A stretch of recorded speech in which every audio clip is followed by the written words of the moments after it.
kita intro dulu. Okey,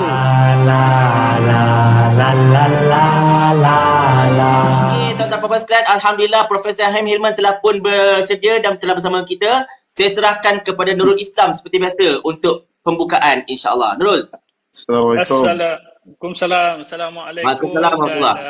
selamat Warahmatullahi wabarakatuh. sejahtera semua kepada tetamu kehormat kita Profesor Dr. Haim Hilman, calon Jitra N06 Jitra yang bersama kita pada petang ini. Kita mulakan kita punya live pada petang ni dengan membaca Ummul Quran Al-Fatihah. Auzubillahi Bismillahirrahmanirrahim. Ya, kena. Alhamdulillah. Ya, kena.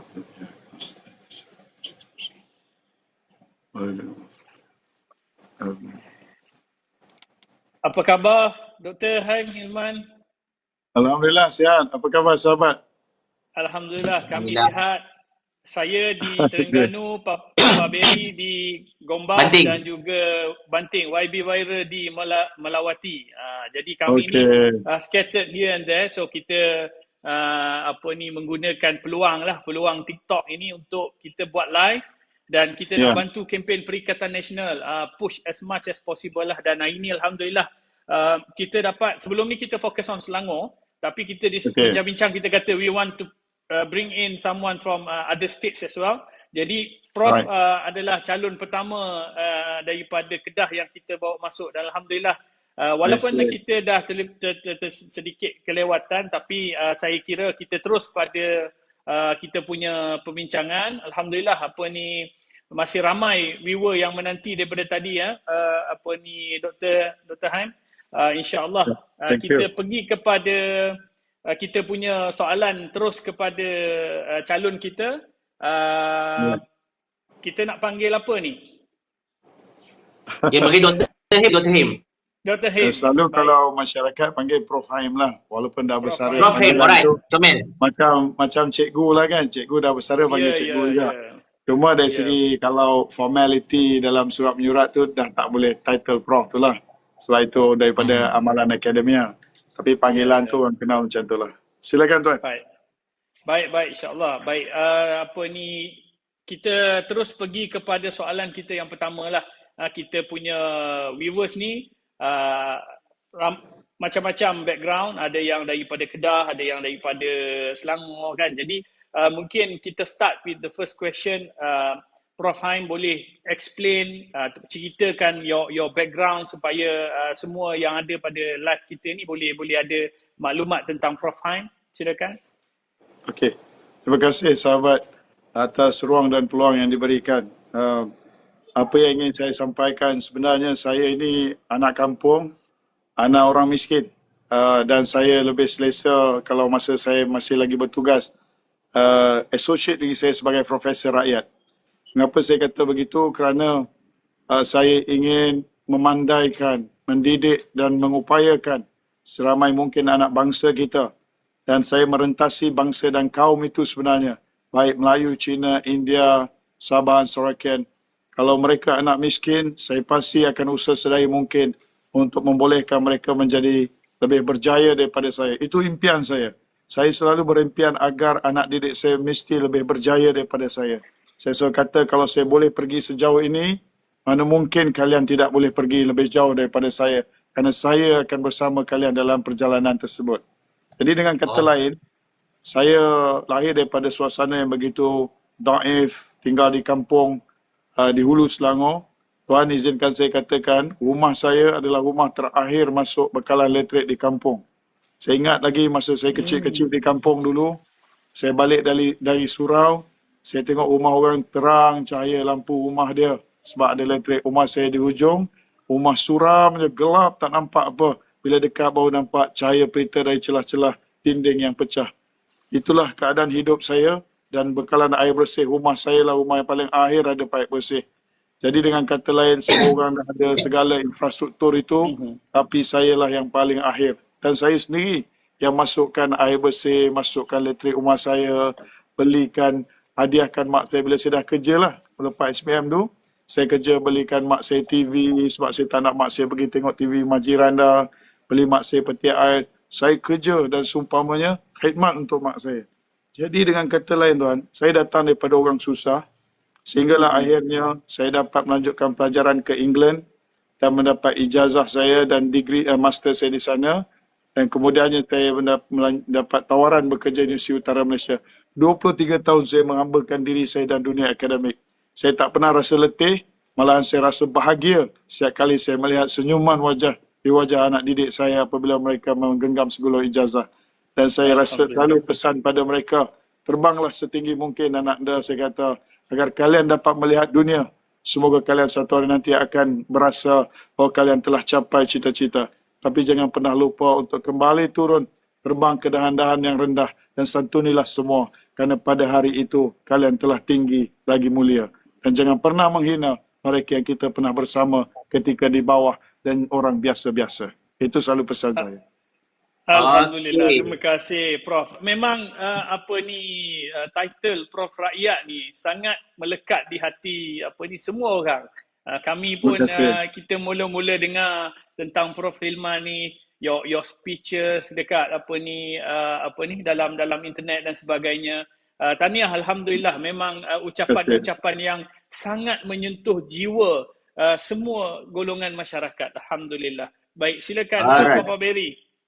Okey, alhamdulillah. Memanglah. Actually, kalau saya tahu Prof perasan atau tidak, saya pernah buat video, nak kata pembelaan pun taklah pembelaan pasal Prof kan. Tapi tak apalah, itu saya tahu ramai yang nak tahu berkenaan dengan kisah Prof dengan UUM whatsoever. Tetapi Prof punya team awal-awal dah pesan dekat saya. Dia kata, Prof kalau boleh dia tak nak cerita tentang nak cari salah orang atau cerita benda-benda yang kait dengan buruk orang. Dia nak cerita tentang apa yang dia nak offer kepada masyarakat. Sebab dia rasa benda-benda yang buruk-buruk ni mana cerita. Ini yang menunjukkan jiwa besar Prof Haim ni sebenarnya kan, Profesor Dr. Haim ni. Sebab kalaulah saya kat tempat Profesor Haim, saya akan gunakan ruang ini untuk cerita ronde habis semua kan tentang penganiayaan yang berlaku terhadap saya kan. Dan ramai yang duk tanya, oh ni Prof Haim khabarnya berhenti sebab ada masalah performance lah, itulah ini whatever. Tapi saya yakin bila melihatkan keadaan UUM pada ketika ini, anda tahulah mana satu Johari, mana satu Manikam. Mana satu juga Aseng. Itulah kitanya. Tapi itulah, the thing is, Profesor Dr. Haim ialah seorang ilmuwan. Jadi kita akan fokus untuk podcast kita pagi ini dari segi disiplin ilmu. Dan soalan pertama saya kepada Profesor Dr. Haim ini, tuan-tuan sekalian, ialah soalan yang saya rasa soalan kedua orang nak tahu daripada Profesor Dr. Haim ini sendiri. Iaitu, macam mana Profesor? Profesor merupakan mantan Naib Chancellor UUM, seorang academician. And then kemudian Profesor ini memang kita lihat daripada dulu bukan seorang yang cenderung dalam politik dan sebagainya. Walaupun Profesor selalu bercerita tentang hal Profesor Rakyat sebagainya kan, dan memang saya ikuti video-video Prof dia lama, but there is no slightest of hint that you are going to jump into politics tau. Tak nampak pun itu sebenarnya. Tengok tiba-tiba pengumuman Profesor Dr. Haim jadi calon dekat Jitra. Weh, lain macam betul bang. Macam mana Profesor boleh melompat daripada academician menjadi ahli politik dalam masa yang boleh dikatakan sangat-sangat sekejap ni Prof? Sila. Terima kasih sahabat saya Papa Berry. Saya suka follow Papa Berry punya video-video TikTok ya. Alhamdulillah. Sebenarnya saya pun lebih jiwa saya 23 tahun menjadi pendidik. Memang sebatilah. Apabila saya naik jadi Naib Chancellor tu, saya nampak begitu banyak ruang untuk kita semua warga universiti dan dunia pendidik ini memperkasakan sistem pendidikan tinggi. Sebab saya dah lama, saya tahu apa isu, saya tahu macam mana nak tangani, kita offer solution. Tapi tak apalah. Allah punya kuasa, Allah punya segala perkara ada hikmahnya, ada perancangan Allah. Akhirnya saya ditamatkan sebagai Naib Chancellor daripada 3 tahun, 3 setahun. Dan saya balik mengajar sekejap, 1 semester. Sempat mengajar dalam separuh semester lah. Dan kemudiannya saya ditawarkan untuk bersama dengan kerajaan Kedah, Perikatan Nasional untuk bertanding. Jadi sebenarnya saya nampak di sinilah mengapa saya mengambil risiko, kalau nak kata risiko. Saya boleh saja selesa menjadi profesor. Gaji saya baik saja. Yang cuma tak jadi chancellor aja. Saya ada je network yang saya boleh buat macam-macam kerja-kerja perundingan, research dan seumpamanya. Tapi Papa Berry ya, dan sahabat kita, nak panggil apa ni? Sahabat kita Nurul, panggil apa? Nurul Islam, Nurul Islam. Nurul Islam. Nurul Ya. Nurul Islam Tapi pada saya ialah kita perlu memperbetulkan perkara-perkara peringkat dasar. Yang ni yang saya nampak. Kalau di mana-mana institusi hari ini, banyak kita implementation stage. Kita adalah the implementers, melaksanakan. Sedangkan kita nampak institusi boleh jadi lebih hebat sekiranya di peringkat dasar itu jelas salah tujunya dalam segala aspek tabir urusnya. Jadi saya akhirnya memikirkan, kalaulah Allah takdirkan dan Allah izinkan, saya bersama dengan barisan kepimpinan negeri, insya-Allah kita akan bangunkan dasar-dasar yang baik untuk pendidikan di negeri Kedah. Kita tahu kita ada kuasa yang terhad sebab state level. Tetapi saya yakin dan percaya ramai sahabat-sahabat kita di kementerian sebenarnya yang juga punya jiwa dan rasa untuk membangunkan satu dasar yang baik. Jadi insya-Allah saya akan usahakan bekerjasama dengan semua pihak untuk membangunkan dasar yang baik, untuk kita mempunyai hala tuju yang jelas bagaimana kita ingin membangunkan sektor pendidikan, sektor ekonomi dan kemasyarakatan. Dan lebih indah, lebih molek lagi, lebih manis lagi kalau kita yang memerintah, kita yang berkuasa di Putrajaya. Jadi dengan kata lain, kita nak beri referendum kepada kepimpinan kerajaan hari ini bahawa rakyat menolak kerajaan hari ini dan kemenangan 6-0 tiada yang mustahil. Kita boleh lihat sejarah bagaimana tentera Islam bawah kepimpinan baginda Rasulullah SAW dalam perang Badar 313 orang lawan 1000 orang. Kalau Allah nak bagi kemenangan, Allah boleh bagi kemenangan. Jadi kita yakin dan percaya, cuma kita kena usaha jaga hubungan baik dengan Allah dan semua manusia. InsyaAllah sebelum PRU 16 mungkin kita boleh dapatkan kuasa kita untuk mentadbir negara. Daripada situ insyaAllah kita akan susun balik segala berita, segala kisah duka rakyat dalam bidang pendidikan, dalam bidang ekonomi dan apa jua insyaAllah akan kita usahakan dan bela rakyat. Itulah matlamat dan perjuangan kita, insyaAllah. Baik, insyaAllah. Baik, terima kasih Prof di atas jawapan yang sangat tuntas tadi. Baik, kita pergi kepada skop yang lebih kecil, iaitu di Don Jitra yang Prof akan bertanding nanti. So kita sekarang ni telah melalui separuh daripada fasa kempen. Jadi dan kerusi yang Prof bertanding ini adalah kerusi yang disandang oleh Datuk Seri Mukhris Mahathir sebelum ini. Jadi sebagai calon baru di Perikatan Nasional, mewakili Perikatan Nasional di DUN tersebut, di kerusi tersebut, apa yang Prof alami ataupun bertemu dengan pengundi, apa yang mereka adukan kepada Prof, apa yang mereka minta Prof untuk bawa dan perjuangkan? Mungkin Prof boleh share sikit kepada pendengar kita. Okey, terima kasih sahabat saya Nurul. Satu yang saya boleh katakan, Kubang Pasu ini adalah kubu kuat UMNO dahulu. Tidak dapat dinafikan, Tun lama di Kubang Pasu. Malahan Tun telah membangunkan Universiti Utara Malaysia. Dan setiap kali saya dalam ucapan-ucapan saya sering kali ketika menjadi Naib Chancellor tidak pernah melupakan jasa Tun, iaitu membangunkan Universiti Utara Malaysia dan Kerajaan Barisan Nasional pada ketika itu. Yang ini adalah sejarah dan kita jangan nafikan sejarah, sumbangan pemimpin-pemimpin kita walau mungkin berbeza pandangan politik dan seumpamanya. Kita harus berjiwa besar dan meraihkan setiap sumbangan dan mengiktiraf setiap sumbangan. Balik kepada cerita sekarang ni, Don Jitra ini secara khususnya di bawah Datuk Seri Mukhris dan kali ini Datuk Seri Mukhris tidak bertanding. Dan balik kepada cerita masyarakat di Don Jitra ini secara khususnya, alhamdulillah sahabat-sahabat kita, saudara mara kita daripada UMNO, daripada Parti Pejuang contohnya, kebanyakannya memberikan kita sokongan dan dukungan yang begitu luar biasa. Kerana apa? Kerana saya dalam kempen saya, Tuan, saya tidak menghentam calon. Saya tak sebut pun nama calon lawan saya. Malahan dalam konteks bagaimana untuk merendah-rendahkannya. Tidak. Saya mengambil pendekatan politik yang matang, politik pembangunan, politik ideas, politik membela rakyat. Itu yang saya bawa. Dan saya hanya kata kita harus bangunkan pendidikan sebab pendidikan ini masih mencengkam dalam konteks keluarga miskin. Pendidikanlah jalan keluar. Jadi saya terus cakap benda ni. Saya cakap pasal aspek ekonomi, membangunkan ekonomi masyarakat, para pesawahnya, penoreh getahnya, peniaga-peniaga kecilnya. Saya sentuh. Dan saya turun kempen, kadang-kadang ada kakak abang yang jual di tepi jalan. Saya promokan barang mereka. Saya tahu itu sangat kecil sumbangan saya. Tapi apa yang saya ingin sampaikan, insya-Allah kalau kita diberi mandate, kita akan bangunkan pelan pembangunan ekonomi orang Melayu dan masyarakat di Jitra ini yang lebih baik, yang lebih dinamik dan akhirnya menjadi satu model pembangunan ekonomi yang terbaik di negeri Kedah ini dan negara Malaysia. Begitu juga dengan pendidikan, insya-Allah.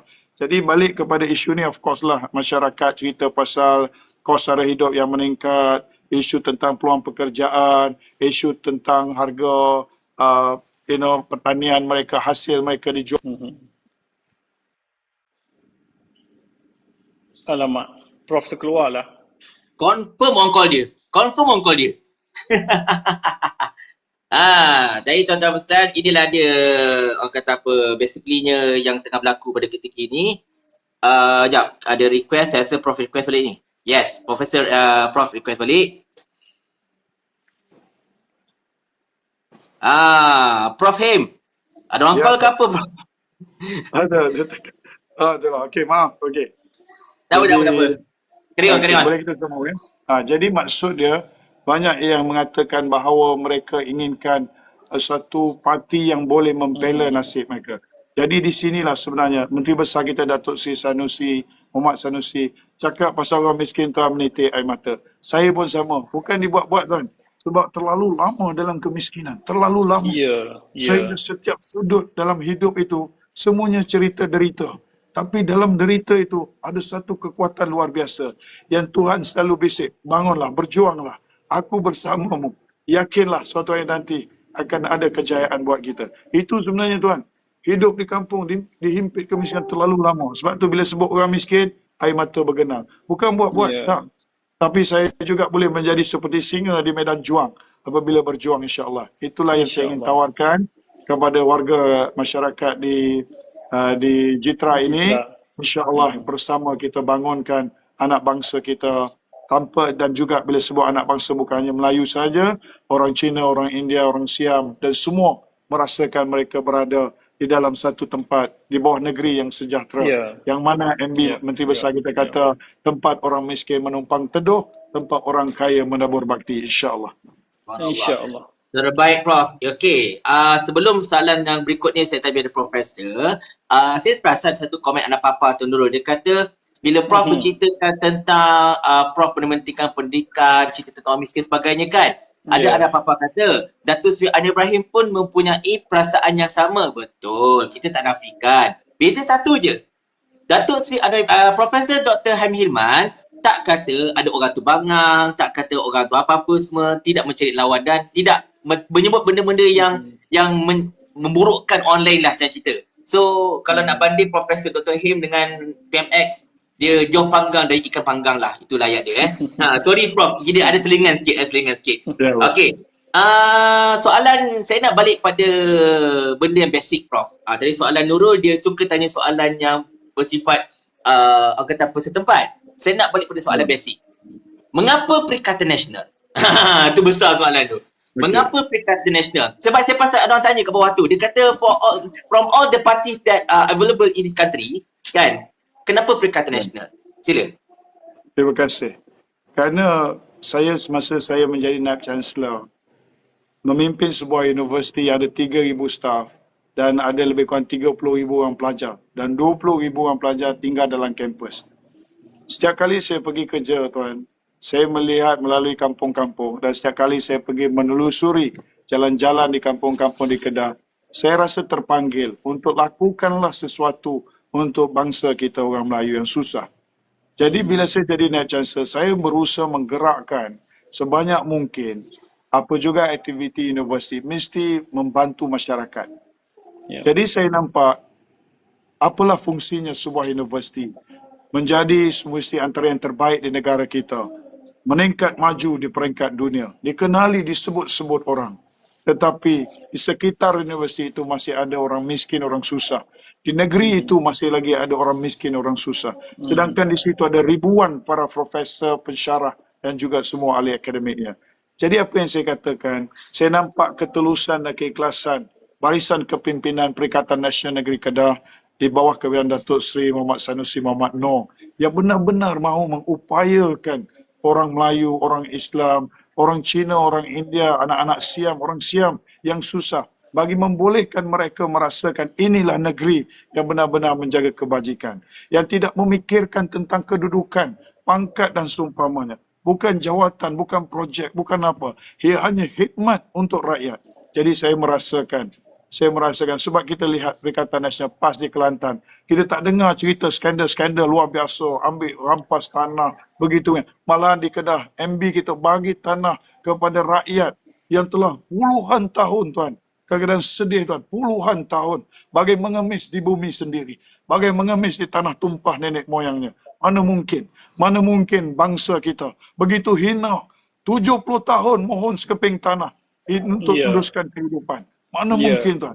MB kita bangun dan saut dan beri. Ini bukan cerita politik. Lepas pilihan raya ini, lihatlah. Kita akan teruskan mereka yang mempunyai dan telah mengusahakan tanah begitu lama akan kita beri. Ini tanah tumpah darah nenek moyang kita. Kita tak akan biarkan ada antara orang-orang susah dan miskin ini dalam saban hari meratapi bahawa ditinggalkan oleh pemimpinnya, dilupakan oleh bangsanya, dibiarkan oleh negara, dan itu tidak berlaku. Jadi saya nampak roh perjuangan membela rakyat ini hari ini berada dalam Perikatan Nasional. Sebab itulah saya mendukung Perikatan Nasional, insya-Allah. Baik, terima kasih. Terbaik, Prof. Terbaik. Baik, kita pergi kepada saya keluar balik daripada yang Papa Berry tanyakan tadi. Kita pergi kepada isu negara.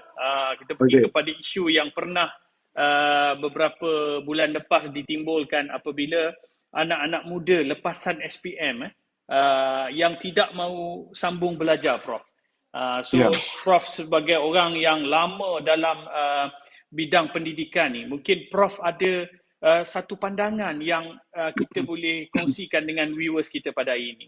Silakan, Prof. Terima kasih, sahabat saya Nurul.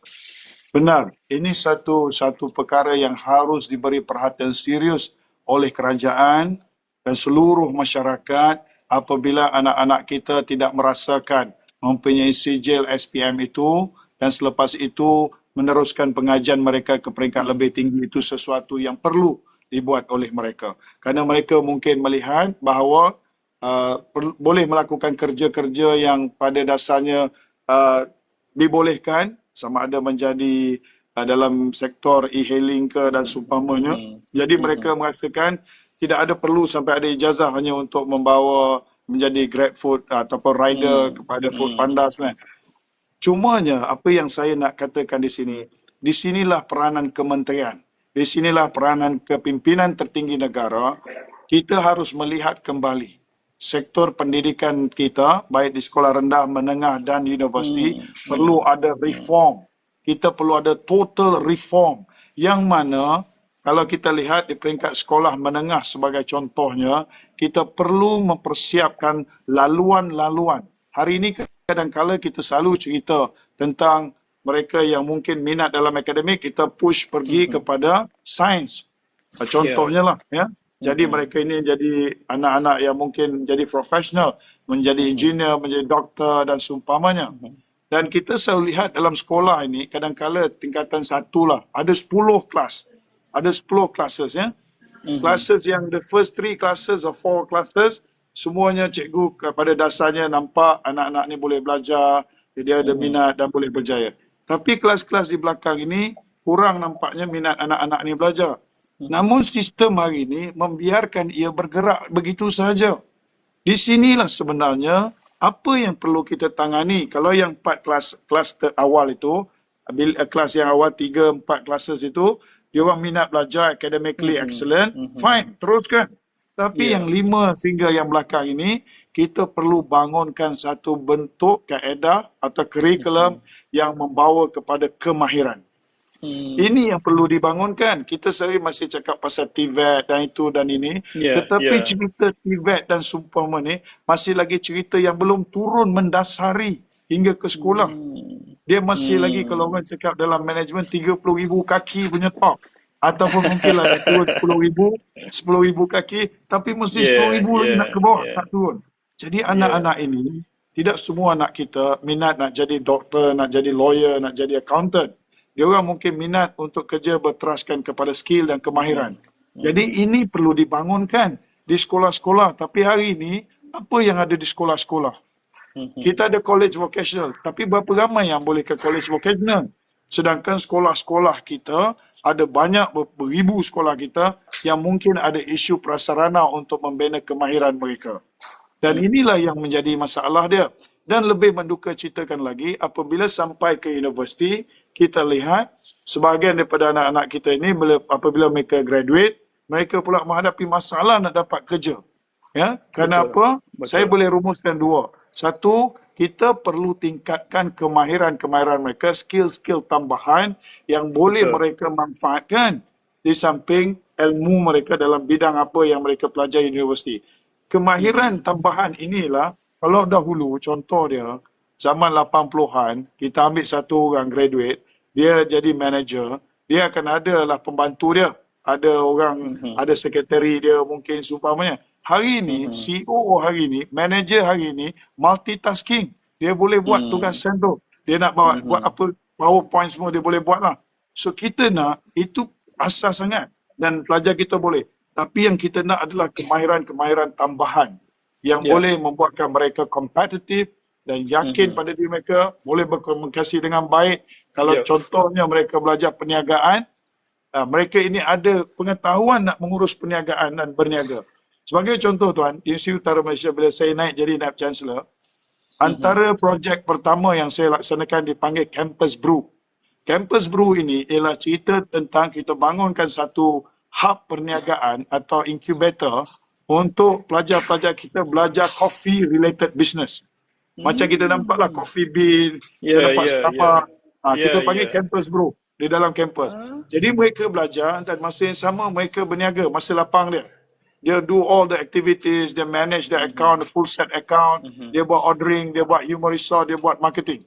Jadi bayangkan kalau 4 tahun dia di universiti, dia keluar dari universiti, dia katakanlah dia student bidang business lah contoh. Dia dah ada keyakinan nak berniaga sebab dia dah ada 4 tahun experience buat bisnes tu. Malangnya hari ini universiti-universiti kita tidak menyediakan persekitaran tersebut.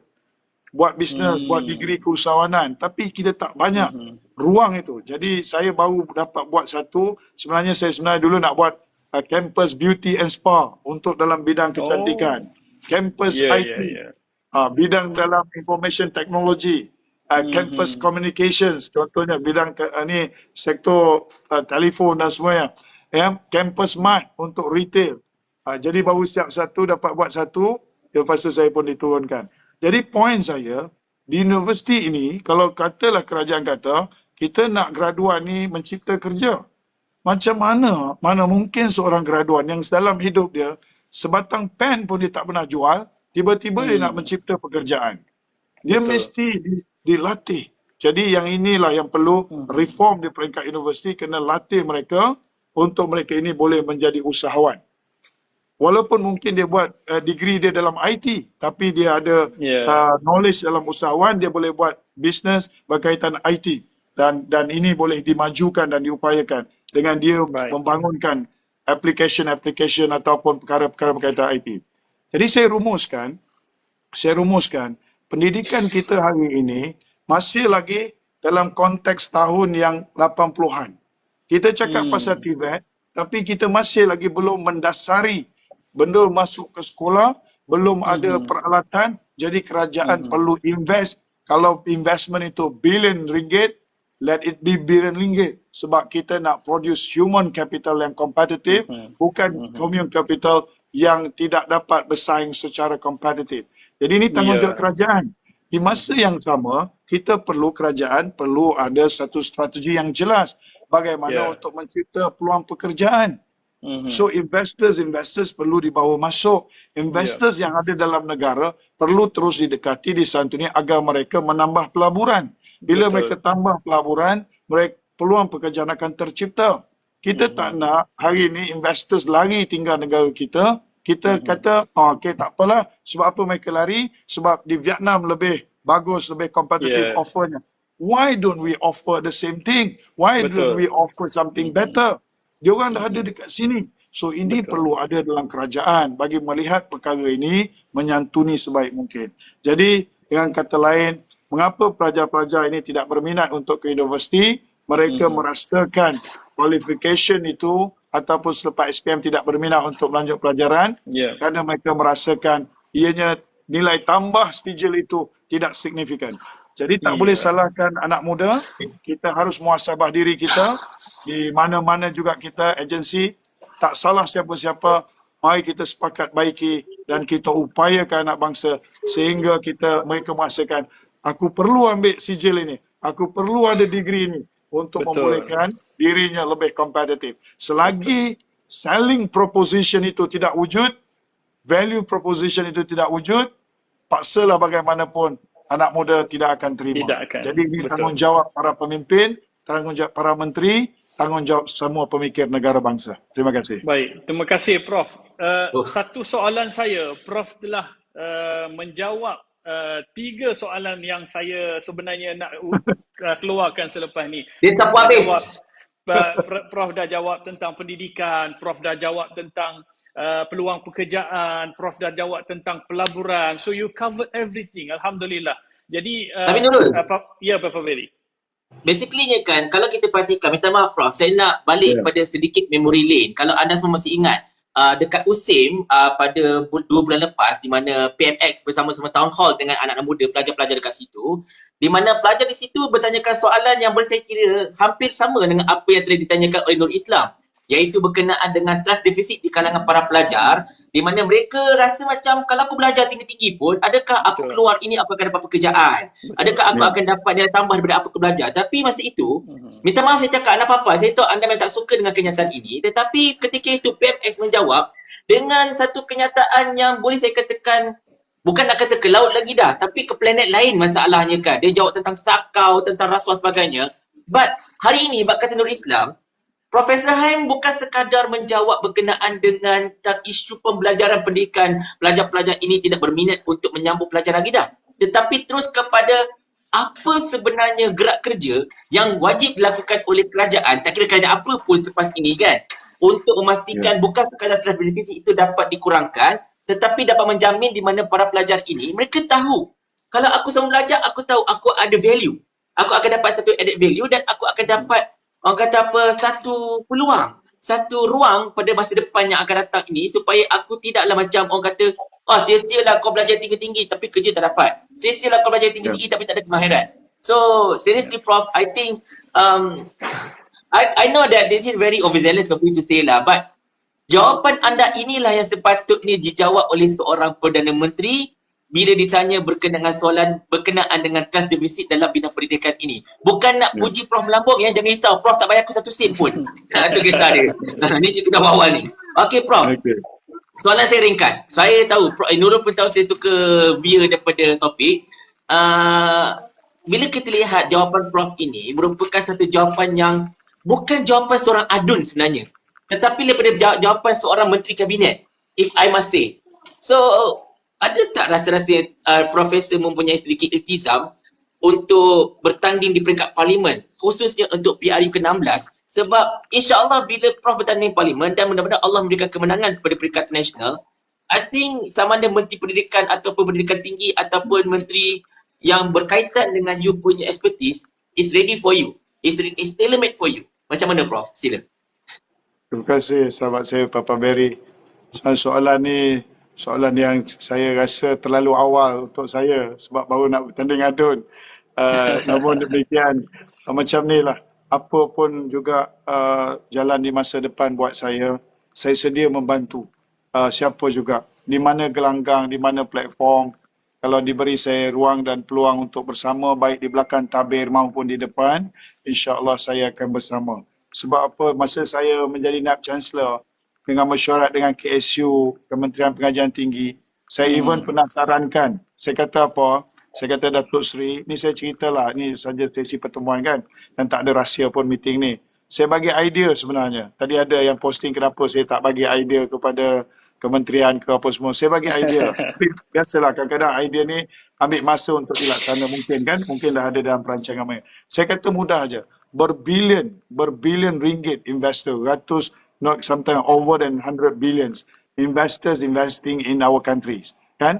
Dia melabur. Saya kata, mestilah katakan dengan mereka ini, kita perlu mereka ini ada strategic partnership dengan universiti-universiti, mesti ada partnership yang baik dengan sekolah-sekolah untuk mereka boleh menyalurkan teknologi, know-how, expertise ke peringkat-peringkat lebih rendah, peringkat universiti, sekolah-sekolah teknik kita, sekolah-sekolah asrama integrasi kita, sains, dan juga sekolah-sekolah kluster kita yang baik-baik. Dan kalau boleh lagi bawah lagi baik. Apa yang saya cuba nak sampaikan? Katalah dia investors ni, dia datang negara kita dan dia nak pekerja yang kompetitif.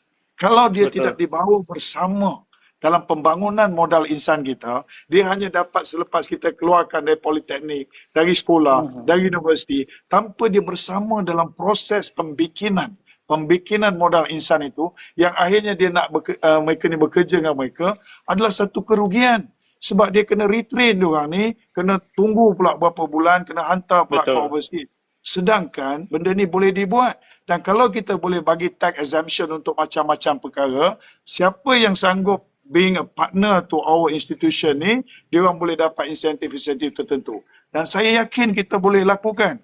Hari ni kita cakap, saya even cakap dengan Menteri Besar Kedah, dan pada masa itu saya naib chancellor, saya kata Datuk Seri, approach semua investors dekat Kulim High Tech ni untuk bangunkan satu center of excellence to train our people, di mana all these big firms, they are multi-billion business.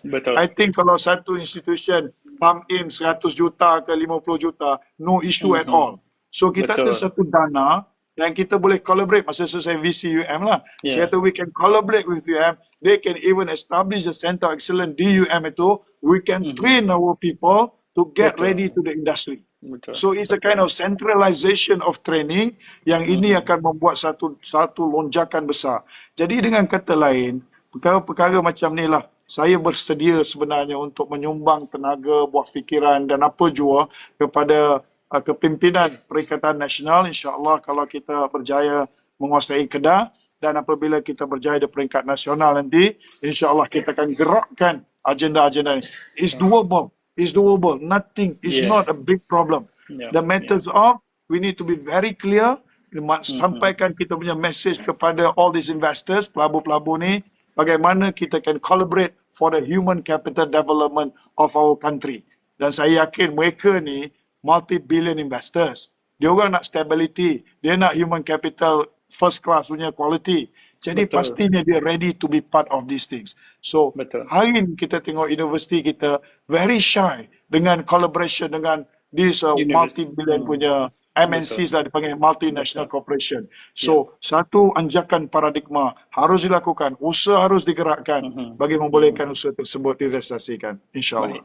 Allah, Alhamdulillah. Saya rasa Prof berjaya cover kita punya pelbagai topik yang sepatutnya kita bincang hari ini. Dan kebetulan kita sampai tak tahu tanya apa masalahnya. Kita tak tahu nak tanya apa. Sebab kita tanya satu soalan, dia bantai jawab semua soalan kita ada. Dah sudah, bukan soalan nak tanya masalahnya. Tapi Prof, you are right.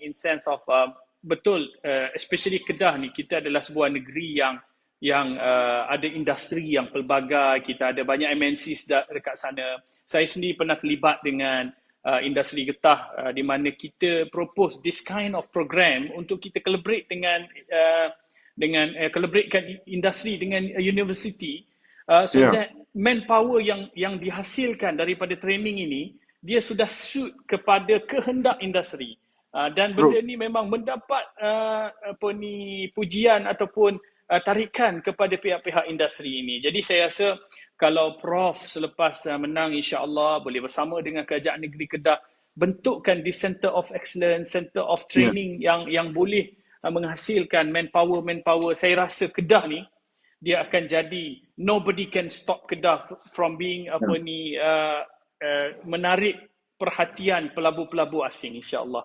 Jadi Prof, kita dah masa mencemburui kita Kita kalau boleh dengan angka viewer yang ada ni, kalau boleh kita nak extend another 1 hour kan, tapi sebab kita dah maghrib. Jadi Prof, terima kasih banyak kerana bersama dengan kita pada petang malam ini. Kita bagi Prof satu sedikit masa untuk Prof buat summary dan juga nasihat terakhir kepada semua viewer kita. Kita tak nak Prof campaign sebab Prof, you as a Prof rakyat, beri nasihat kepada viewer kita dan your conclusion lah, insyaAllah. Dan juga Prof tambah sikit, mungkin Prof ditujukan sedikit kata-kata semangat ataupun mungkin kata-kata nasihat kepada alumni UUM yang saya tahu ramai yang sangat merindui Prof dekat sana. The stage is yours.